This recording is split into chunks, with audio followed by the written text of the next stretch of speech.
Things a little closer to home. Several New England residents were on that flight. Coaches, athletes, and family members from the Skating Club of Boston. And team coverage continues with Western Mass News reporter Matt Price. He's live in studio. Matt, what can you share about these families? Abby, many are mourning following this deadly tragedy. Some passengers were members of the Skating Club of Boston and supposed to be home right now.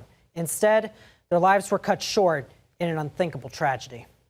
Skating is a very close and tight-knit community. The CEO of the Skating Club of Boston, Doug Zeghype, emotional on Thursday morning as members of his figure skating family never returned home. Instead, they lost their lives in Wednesday night's collision between the American Airlines flight they were on and a U.S. Army helicopter.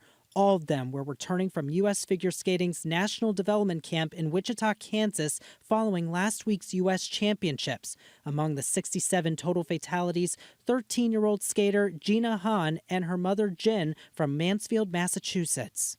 The little girl, well, the daughter, was amazing. And it's very sad to know this has happened to such wonderful people. There was also 16-year-old skater Spencer Lane and his mother, Christine, of Barrington, Rhode Island. According to our Boston affiliate, WCVB, Spencer's father and Christine's husband, Doug Lane, was supposed to pick them up, but his family never arrived. He was not somebody who grew up on skates. Was a force of nature. Christine was someone who just was always willing to help others, just had a big heart, had a huge love for animals. Two well-known coaches were also on board Flight 5342, Vadim Nomov and Zhenya Shishkova, a Russian skating couple also known as 1994 World Pair Champions and had been with the club since 2017. Originating a group class, Tomorrow's Champions, subscription-based, very innovative in the U.S. and based on what they learned and how they developed in St. Petersburg, Russia. Very popular with families, proven success, which is why I think they had so many kids at the championships and at the National Development Camp. Before Boston, the former champions had moved to Connecticut after retiring in the late 1990s. According to our sister station WFSB, Nomov and Shishkova coached at the International Skating Center of Connecticut in Simsbury.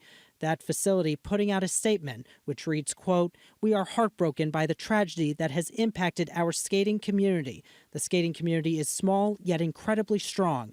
Our hearts are broken as we process the devastating loss and uncertainty surrounding those involved in this tragedy." They were world champions on the ice and off the ice. They were beautiful souls.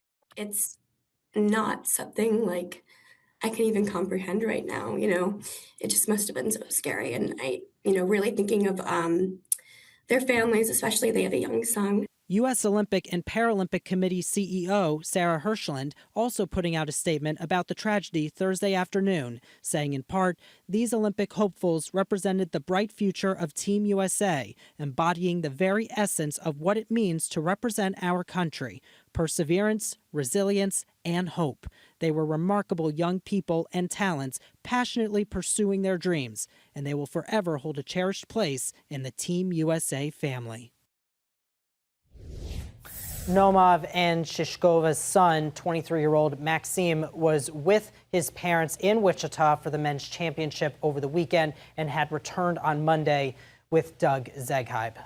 The CEO of the Skating Club of Boston saying this is not the first time that club has dealt with something like this. That's exactly right, Abby. This club has experienced a reality like this before. In 1961, the entire world team for U.S. figure skating was killed in a plane crash in Belgium while on the way to the World Championships in Prague. According to Zeghype, almost half of all those on board were from the club, and he says that crash had a lasting impact for the club and figure skating in the United States.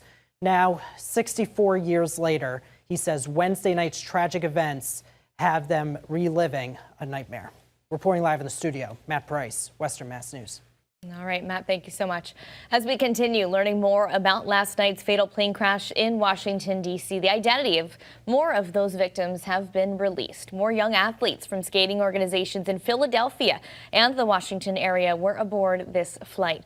Grace Maxwell was attending college in Ohio and was also on board that plane. She was returning to campus from her home in Wichita after attending her grandfather's funeral. 3 other students from schools in Fairfax County, Virginia, and 6 parents from the district were also on board that plane. The Chinese embassy says 2 Chinese nationals were also among the victims of the crash. 7 members of a guided hunting trip in Kansas were also on board. They have not been identified by name. 4 steam fitters from a United Association Union in Maryland also on board that plane. The victims